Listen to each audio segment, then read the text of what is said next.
जय जय श्री राधे।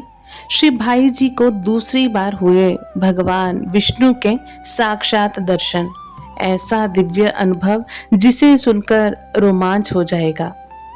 जय जय श्री राधे। साधको, यदि स्वयं भगवान आपके सामने प्रकट हो जाए तो क्या मनुष्य उस दिव्य सौंदर्य का वर्णन कर पाएगा? क्या वाणी साथ दे पाएगी? क्या आंखें उस अलौकिक तेज को सहन कर पाएंगी? आज का ये सत्संग केवल एक कथा नहीं है, बल्कि एक ऐसे दिव्य प्रसंग का वर्णन है जहां भगवान के साक्षात दर्शन हुए और दर्शन करने वाली की वाणी ही रुक गई।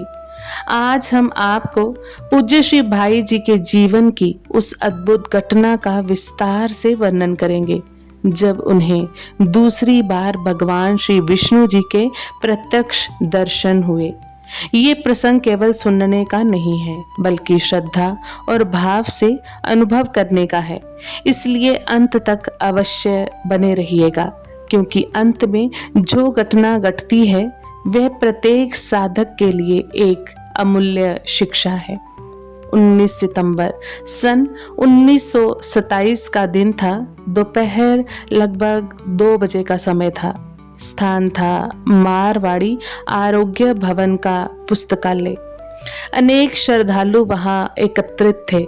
पूज्य श्री सेठ जी ने भाई जी से निवेदन किया कि जैसे पहले भगवान के प्रत्यक्ष दर्शन हुए थे, वैसे ही आज भी भगवान के दर्शन कराने का प्रयास किया जाए। कुछ क्षण भाई जी मौन रहे, फिर वातावरण को दिव्य बनाने के लिए त्वमेव माता च पिता त्वमेव शांताकारम भुजंग शयनम तथा यदा यदा ही धर्मस्य जैसे पवित्र श्लोकों का उच्चारण किया। इसके बाद भाई जी ने सभी से कहा, मन को पूर्ण रूप से भगवान में लगा दीजिए। यदि इस समय आकाश से वज्रपात भी हो जाए तब भी ध्यान इधर उधर नहीं जाना चाहिए। इतना कहकर भाई जी स्वयं भगवान के चरणों में अत्यंत विनम्र होकर प्रार्थना करने लगे। हे प्रभु, मेरे पास ना तो प्रेम है, ना भक्ति है, ना योग्यता है, ना ही शक्ति है।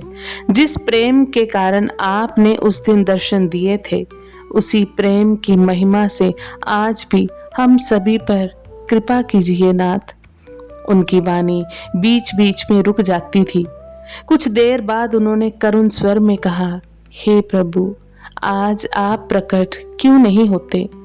कुछ समय बाद भाई जी ने कहा, आज प्रयत्न करने पर भी वैसा ध्यान नहीं लग रहा, कृपा करके पुनः आज्ञा दीजिए।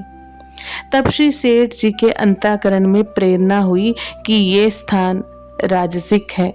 उस दिव्य पहाड़ी पर चलना चाहिए जहां पहले भगवान के दर्शन हुए थे। सभी श्रद्धालु तुरंत चल पड़े। कुछ ही देर में वे उसी पवित्र स्थान पर पहुंच गए। हाथ पैर धोकर सभी पहले की भांति बैठ गए। वातावरण अत्यंत शांत था। पूज्य भाई जी ने पुनः श्लोकों का उच्चारण किया और सभी से कहा, मन को पूरी तरह भगवान में लगा दीजिए। यदि आंख खुली रहे तो भगवान का ध्यान कीजिए, अन्यथा आंख बंद करके उसी स्वरूप का चिंतन कीजिए। कुछ क्षणों बाद अचानक भाई जी के मुखमंडल पर दिव्य आभा फैल गई। उन्होंने धीरे धीरे कहना आरंभ किया, देखिए, उसी स्थान पर भगवान प्रकट हो गए हैं। आज तो पहले से भी ज्यादा अधिक आनंद है। सभी श्रद्धालु भाव विभोर होकर सुनने लगे। भाई जी बोले, वही विशाल कमल का आसन है, नीचे श्वेत, बीच में लालिमा और ऊपर नीली आभा है। उसी कमल पर भगवान विराजमान है। उनका दाहिना चरण नीचे की ओर है। फिर बोले, भगवान के चरणों के नखों से ऐसा प्रकाश निकल रहा है जिसकी तुलना संसार की किसी भी ज्योति से नहीं की जा सकती। इतना कहते कहते भाई जी की वाणी धीमी पड़ने लगी। उन्होंने कहा, मेरी वृत्तियां रुक रही हैं। और फिर पूर्ण मौन। अब उनसे एक शब्द भी नहीं बोला गया। उनका सिर धीरे धीरे झुककर रामजी दास जी बाजोरिया की गोद में आ गया। शरीर बिल्कुल निश्चल था। श्री सेठ जी ने कहा, उन्हें बैठाइए, पर उत्तर मिला, मेरे में इतनी शक्ति नहीं कि इन्हें उठा सकूं। तब श्री सेठ जी ने सभी को और अधिक सावधान होकर भगवान का ध्यान करने को कहा और स्वयं कीर्तन प्रारंभ कर दिया। श्री कृष्ण गोविंद हरे मुरारी, हे नाथ नारायण वासुदेवा। पूरा वातावरण भगवान नाम से गूंज उठा। कुछ समय बाद भाई जी को सहारा देकर बिठाया गया। श्री सेठ जी ने पूछा, तुम बोलते क्यों नहीं? भाई जी ने अत्यंत विनम्रता से उत्तर दिया, मैंने बहुत प्रयत्न किया लेकिन मेरे से बोला ही नहीं गया। श्री सेठ जी ने कहा, यदि तुम स्वरूप का वर्णन नहीं करोगे तो इतने लोगों को क्या लाभ होगा? तब भाई जी ने स्वयं को संभाला और पुनः भगवान के दिव्य स्वरूप का वर्णन करना प्रारंभ किया।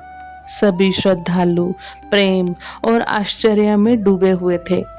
फिर श्री सेठ जी ने एक अत्यंत महत्वपूर्ण प्रश्न पूछा, जब तुम अचेत होकर पड़े थे तब भीतर क्या हुआ? भगवान ने क्या कृपा की? साधकों, यहीं से ये दिव्य प्रसंग और भी अद्भुत हो जाता है। अगले भाग में हम जानेंगे कि उस समय भाई जी ने भगवान के धाम में क्या देखा, भगवान ने उससे क्या कहा और ऐसा कौन सा रहस्य प्रकट किया जिसे सुनकर साधकों की आंखें नम हो जाती हैं। यदि आप भी भगवान के प्रति प्रेम, श्रद्धा और विश्वास को अपने जीवन में बढ़ाना चाहते हैं तो अगले भाग को अवश्य सुनिएगा। आप सभी वैष्णव जन को श्री हरिवंशी श्री सद्गुरु देव भगवान की जय हो। जय जय श्री हरिवंश।